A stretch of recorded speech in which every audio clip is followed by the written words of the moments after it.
croiser du bois ou pas? Mon fils repose en paix, m'ont déclaré les prêtres. Mon histoire. C'est l'histoire d'un miraculeux, un homme avec un bon cœur, très sociable, vivant à Bruxelles. Il a connu le Seigneur Jésus-Christ et le servit dès son jeune âge. Il a passé toute sa vie à aider les autres en accompagnant les immigrés dans leur démarche de régularisation et en leur portant des aides sociales. Il a accompagné des jeunes sportifs, footballeurs et ceux des arts martiaux afin de promouvoir leurs talents. Il a produit des artistes musiciens et il portait son soutien financier et matériel à l'église Corps du Christ. Tout d'un coup, sa vie bascula. Tout s'est arrêté. À mon arrivée en Europe, j'étais en bonne santé. Puisque j'ai pratiqué les sports, je peux dire, durant toute ma vie.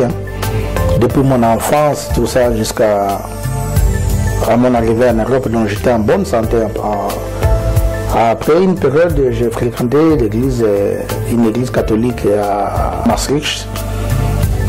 Et là, j'avais l'habitude d'aller rencontrer les prêtres chaque mercredi. Alors, un mercredi, j'étais parti. Tous les mercredis que je passais, ça se passait très bien. Il y avait un mercredi, à mon arrivée à l'église, à l'endroit habituel où on s'est rencontrés, le prêtre n'était pas là. Et je me posais des questions parce que d'habitude, si j'arrive, il était toujours là, à l'heure et tout. Le mercredi, là, il n'était pas là. J'étais là, attendre pendant plus de 45 minutes. Là, je me suis dit non, peut-être qu'il doit être dans... Vous savez, l'église catholique, il y a beaucoup de couloirs à l'intérieur. Je partais dans des couloirs là pour aller les chercher. Et comme par hasard, je me suis retrouvé dans un coin où il y avait une chapelle et je l'avais vu dedans, j'avais vu le prêtre dedans en train de prier. Il était bien concentré, mais j'étais étonné de le voir dans la chapelle là où il était. Il y avait une crucifix. Et le crucifix là, il y avait un Jésus noir. Moi aussi j'étais étonné parce que depuis ma naissance, je n'ai jamais vu ou entendu que Jésus était noir. Mais j'avais vu, je l'avais trouvé en train de prier avec un crucifix dont il y avait un Jésus noir. Alors j'avais la chair de poule, je suis rentré rapidement là où on s'est rencontrés, tout ça. J'ai commencé à intercéder du fond du cœur, commencé à chasser des esprits et tout. Après quelques temps, après quelques minutes, je l'avais vu. Il venait vers moi et, en souriant, directement, sans que je lui demande, il avait commencé à s'expliquer. Hein, et que je ne sais pas ce que tu crois, monsieur Luyambola. En fait, si tu n'es pas au courant, mais moi je te tiens au courant que Jésus-Christ était noir, tout ça. Je l'avais demandé, Jésus-Christ est noir comment? Moi, je suis, donc il y a longtemps que je suis, je suis chrétien, je connais aussi la Bible, mais je n'ai jamais entendu que Jésus-Christ était noir. Après, il m'avait dit non, il partait souvent dans la forêt avec ses fidèles pour le pèlerinage. Et d'habitude, quand il partait dans la forêt, ils avaient l'habitude de s'asseoir en bas d'une grande arbre. L'arbre, c'était à peu près comme, je peux dire, un baobab.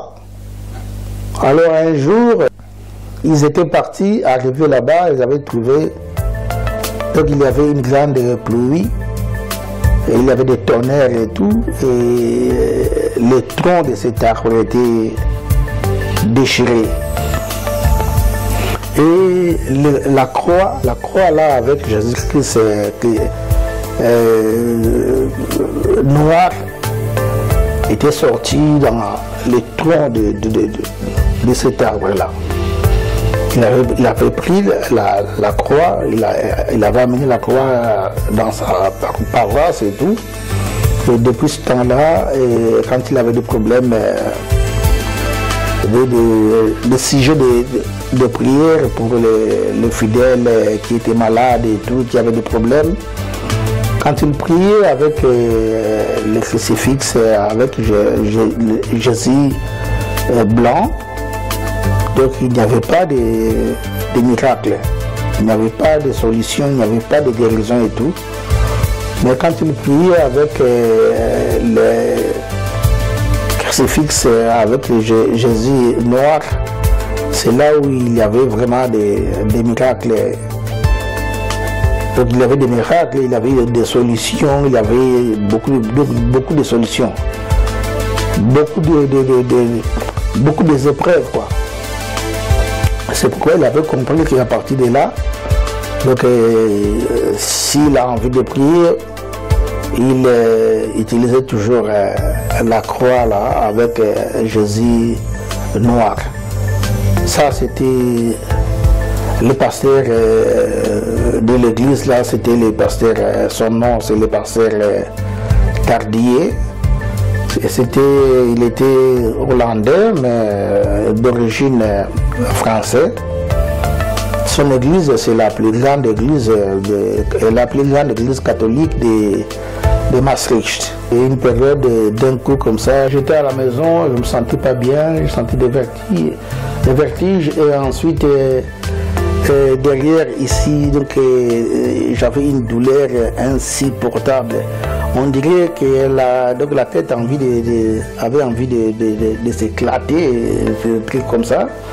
Et je sentais des vertiges et tout. Après, j'avais fait l'effort pour descendre vers le médecin de famille, tellement que c'était pas loin de la maison. À ce moment, les enfants, ils étaient déjà partis à l'école, j'étais seul à la maison. Arrivé chez le médecin de famille, donc j'avais rencontré le docteur Madoki. Et le docteur Madoki m'avait dit non, monsieur, si tu étais venu avant 3 mois, ça allait être une bonne chose, quoi. Maintenant, tu es venu en retard de 3 mois, donc il n'y a plus moyen de faire quelque chose.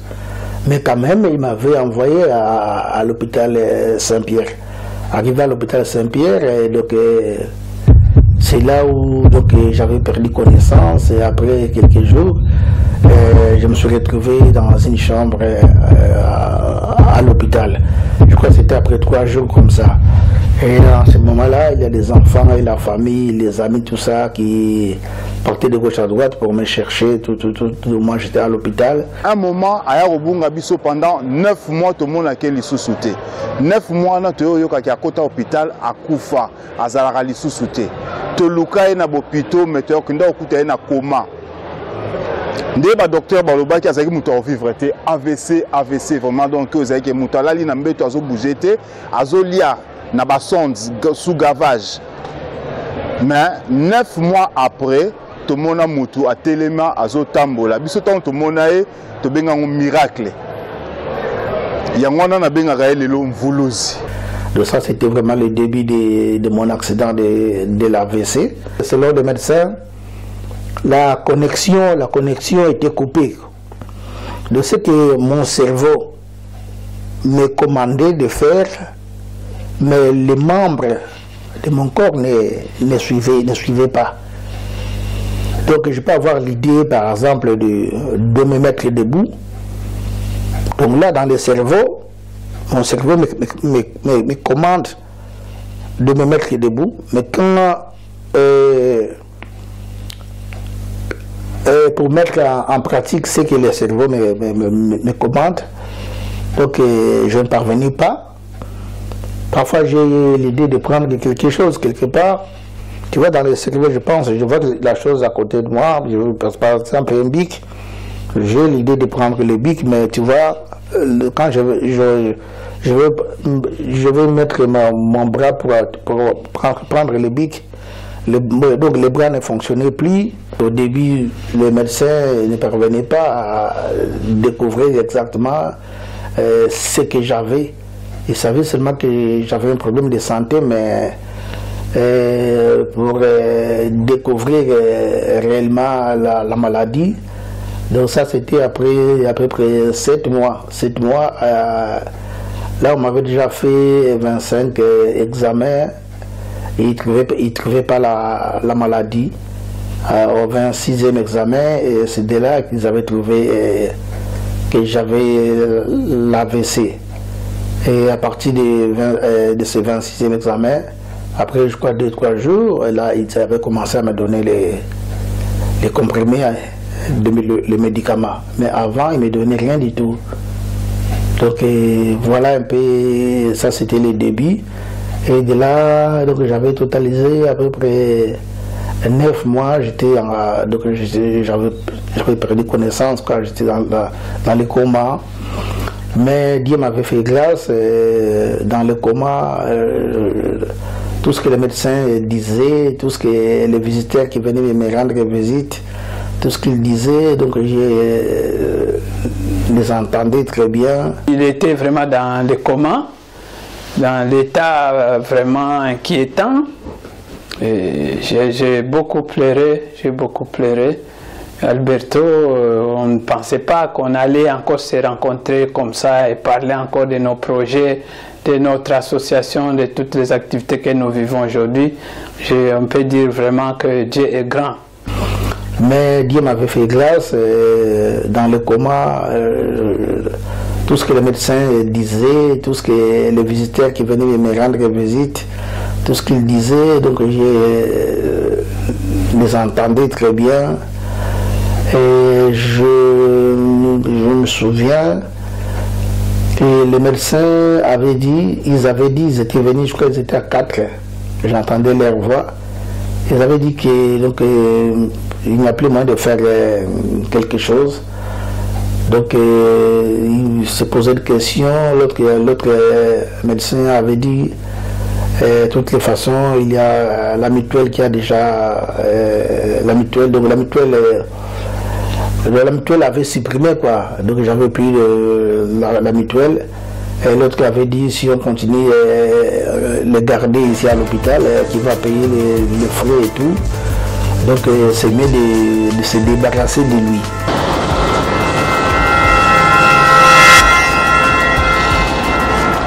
Lui, c'est Alberto Luyambula. Comme indique son nom, débarrassez-vous de moi. Il vient de se débarrasser de la mort suite à une attaque d'AVC, qui l'emmena dans un coma artificiel, entubé et ventilé pendant 9 mois, puis déclaré mort.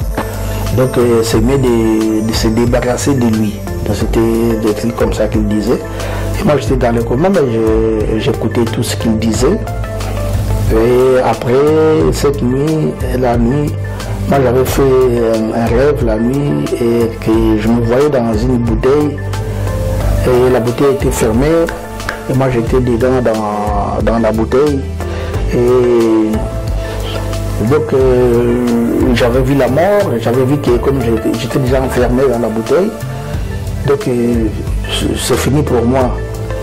Et j'avais l'idée, avant de partir complètement, j'avais l'idée de faire une dernière prière. Et je voulais prier, mais donc la voix ne sortait pas. Donc je ne pouvais pas parler, tout ça. Mais je littais toujours, je souffrais dans la bouteille. C'était vraiment une souffrance insupportable. Mais à la fin, comme je littais, à la fin, Dieu m'avait fait grâce. La voix était sortie. Au dernier moment, la voix était sortie. La phrase qui était sortie, c'était au nom de Jésus. Nazaka na esengo ya komona mutu oyo batina sotu bandima kite ki akoza la vivant lelo le 6 août 2019 vieux Alberto Jadi, tout le monde est qui non vieux à mais c'était na vie mais Dieu a toujours vivant et puis en forme par rapport à batina sur la AVC. Si vous ne croyez pas de quoi notre Seigneur Jésus-Christ est capable, voici la preuve de sa main puissante. Cette sortie n'est pas comme les autres. Après s'être battu avec la mort dans le coma, il sortit vainqueur après 9 mois. Le voilà de retour à la rencontre de ses proches afin de revivre cette ambiance conviviale qui offre la vie car la vie est belle. Avant baba 9 mois na kata coma. Bon, 9 coma c'est trop dire, mais 9 mois na kata hôpital, 6 mois na coma, ok 3 mois azaki na moins aliésaté. Mais j'ai azali vivant les donc c'est comme ça na kosenga kana batu ba reconnaître Nzambe parce que ba médecin surtout ba comment déjà ko déclasser que yé a ko vivre été que yé vinaye comme déjà na souka, mais Dieu merci Nzambe à la kisika confondre batu na ba makantina so bazaki nango vie aza toujours vivant na Bruxelles a ba yebi et puis nazo sepela mingi vie aza toujours vivant. Malgré nous, surtout malgré incapacité na ko kosala le côté, malgré qui nous tamakasi na ye, o bakati o banini, mais vie à correct sur le côté, mais Dieu merci, ngai bon, attends za croyant ma capacité, mais à partir de bena na ndimi qu'on a yé à vivre, tout le monde est que non à survivre té, mais le que je vois qui est banek ba comme cause la ka liwa na ye, le lobby okuna, ba comme déjà préparer à tout ça l'année pour matanga na ye. Au nom de Jésus. Et quand j'avais fait sortir ce nom-là, automatiquement la bouteille où j'étais enfermé, la bouteille s'est éclatée et j'étais sorti de la bouteille. Et le matin, j'avais encore, je crois, 4 médecins, ils étaient venus encore une fois. C'était là où ils confirmaient vraiment ma mort et tout. Il s'est disputé comment faire les démarches pour mon enterrement et tout. Il faut que mon corps puisse descendre en Afrique ou comment. Il s'est disputé là. Et on a remercié Nzambe ceux qui n'ont monié parce que je les considère comme un Voulouzi. Boyebi binomoro Mvoulizi, Congolais nyosotoza Congolais ayebi, qu'est-ce que ça veut dire Mvoulizi? Pour Azalagi sous parmi bisoté et tout d'un coup Azongi. Tout d'un coup on a tout le baiser il y a 9 mois après. Et 9 mois, tu as dit 9 mois ça fait quoi? Moi na robotama et ça lara 9 mois. Les Cambougnais surtout na 9e jour nango eza accomplissement. Donc il a quelque chose en lui que moi je ne sais pas dire, mais vous-même je vous laisse ça là-bas commentaire Nabi. Après ils avaient appelé les prêtres de l'église catholique. Il y avait des prêtres qui étaient venus. Ils étaient venus faire une cérémonie. Et ils m'avaient mis l'huile d'onction sur la filière. Et en faisant une croix sur ma filière. Après il m'avait dit repose-toi en paix. Tout ça. Après, ils étaient partis. Mais je me souviens, lorsqu'ils étaient venus, moi, je sentais qu'il y a un esprit mauvais qui s'approchait de moi. Donc, c'était les deux prêtres là. Et je n'avais pas la force de parler, ni de bouger, ni de faire quoi que ce soit. Mais c'est que je me souviens que je boudais leur présence. Et tout ce qu'ils disaient, repose-toi en paix, au nom du Père et du Fils et du Saint-Esprit. Je les entendais, mais en tout cas, je n'étais pas d'accord avec eux. Après, ils étaient partis. Et cette nuit, il y a une femme, une infirmière, qui venait de temps en temps voir si j'avais rendu l'âme. La femme là était venue, je crois, 3 fois, à 3 reprises qu'elle était venue. La nuit, elle venait, si elle arrive, elle enlevait le truc, le drap, parce que j'étais couvert sous le drap. Elle regardait si j'étais déjà parti complètement. Après, elle partait, elle revenait, elle partait, elle revenait. Donc, j'étais toujours là, je résistais. Dieu est grand, donc le voilà aujourd'hui, il est avec nous comme si rien n'était, mais pourtant il est passé par des situations très dures, sortir du coma et se retrouver aujourd'hui avec nous. Dieu est grand. Maintenant, on va confondre Bissonio surtout dans Makambo et les Kaki, Dieu est toujours vivant. Alors, il y a il n'y a rien à dire, tout comme ça, en Zambie. Il y a des mutu azalina monopole Makambo, il y a un mandat à juger Bisso, il y a un mandat à la vie na Bisso, Nzambe Kaka. on a passé pour moi message où on a surtout reconnaître que quel que soit où aux alliés, mais nous avons quelque part où à ça la cœur aux ala où on sait que non, quelle que soit la difficulté aux ala nango au bima parce que vieux n'a pas difficulté à qui nango vieux Alberto Jadi n'a pas difficulté à qui nango après au bima jamais mais tala lelo yo azo tambola akumbo sala ba mouvement azo seka azo denda lokola kaka sportif mais muto AVC azala boyete na ba docteur ba signer déjà na ba papier Bruxelles na ngo bosani ke non vie bongaki kaka non to comme cause la liwa na epoto ke ne ko kungaye lokola ba ninga na imsu ba kena liboso ba vie César banani mais vie aza toujours vivant et puis en forme peut-être que plus que ninga azaki tout temps azaki dans le sportif encore. Il y a Zeka Sizo, responsable de l'association Les Amis du Monde Entier actuelle, qui était venu me rendre visite aussi à l'hôpital. Je ne le voyais pas, mais en tout cas, à partir de sa voix, j'avais compris que c'était Zeka qui parlait à côté de moi. Je me souviens vraiment quand Alberto était malade, c'était vraiment pas facile. J'avais beaucoup regretté. J'habite très loin à Verviers. J'étais venu le voir, le visiter à l'hôpital. Je l'ai trouvé, surtout en voyant dans quel état il était, ce n'était pas facile. J'avais pleuré. Ce n'était pas facile vraiment à se maîtriser, de voir un ami, quelqu'un avec qui j'ai vécu dans cet état-là. J'ai beaucoup pleuré. Il n'y avait personne, il était vraiment comme s'il était abandonné parce qu'il n'y avait personne d'autre, il était tout seul. Et à un moment donné, j'ai vu arriver John Mbulula, oui, qui est venu s'associer à moi et on est resté un moment pour consoler un peu l'autre qui était dans cet état de tristesse. Mais ce n'était pas facile. C'était un ami que j'ai connu depuis longtemps, on a été ensemble, on a milité ensemble dans le mouvement des sans-papiers. Et j'étais vraiment le plus proche d'amis, mais le trouver dans cet état, ce n'était pas facile pour moi. Et après, il y avait aussi Alphonse qui était venu me rendre visite. Cette période-là que M. Alphonse Pembele, un ami de l'association Les Amis du Monde Entier, avec Zeka aussi, on était dans Les Amis du Monde Entier. Alphonse était venu, j'étais étonné, il était venu me trouver dans la chambre où j'étais. Il était parti au bureau de médecin là, pour aller demander plus, concernant la situation.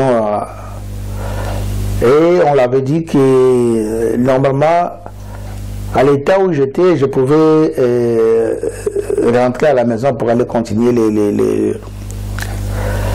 les traitements à la maison. Et la kiné, malheureusement, j'avais plus l'adresse, j'avais perdu tout, j'avais perdu la maison et tout. Et par là, Alphonse avait dit non, en tout cas, si c'est pour la maison, moi je peux lui donner une place chez moi. Après, le médecin l'avait dit non, si tu veux, moi je ne peux pas te donner la permission de le prendre comme ça, mais en tout cas, lui, il dépend de l'administrateur des biens.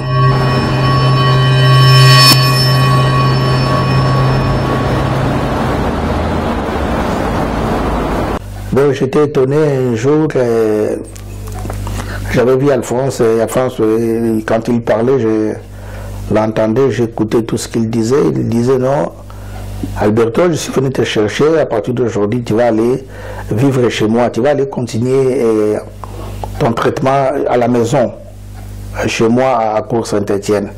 Moi j'écoutais tout ça, il était parti au bureau discuter avec le médecin. J'ai eu le plaisir de rencontrer monsieur grâce donc, à la pharmacie. C'est quelqu'un qui a énormément de courage parce qu'il a eu un parcours très difficile, mais il n'a jamais abandonné, il s'est battu jusqu'au bout. Organisateur, il y a des jeunes, il y a des sports, loisirs, organisé des concerts. Et aujourd'hui, je crois qu'il récolte le fruit de ses efforts, de sa foi, de sa générosité, parce que c'est quelqu'un qui a l'air d'être généreux. En tout cas, moi c'est ce que j'ai ressenti quand je le vois ici. C'est quelqu'un qui a encore plein de projets. Il est toujours positif, malgré qu'il a eu un parcours très difficile. Et je suis admirative. Je dois avouer que c'est quelqu'un d'assez intéressant. J'étais content de l'avoir rencontré. Ceux qui n'ont pas les tata moninga tenga na benga ke mvuluzi po baninga babima na bakoma ba perda ba connaissance baninga babima batambola à moitié loboko moko kokangama lokolo moko kokangama mais ye abima mobimba atambola quelques jours ya kokangama mais en fin de compte nzamba sali grâce azotambola ndenga azotambola ana. Je bénis le Seigneur pour m'avoir accordé encore une seconde chance pour vivre sur cette terre. Nous l'accompagnons avec notre équipe Lukubika TV pour qu'il profite encore du bon moment de la vie. Le voilà le miraculeux, il redécouvre le moment du bonheur de la vie. Pourquoi pas profiter, car dans l'au-delà, il n'y a pas de saucisse.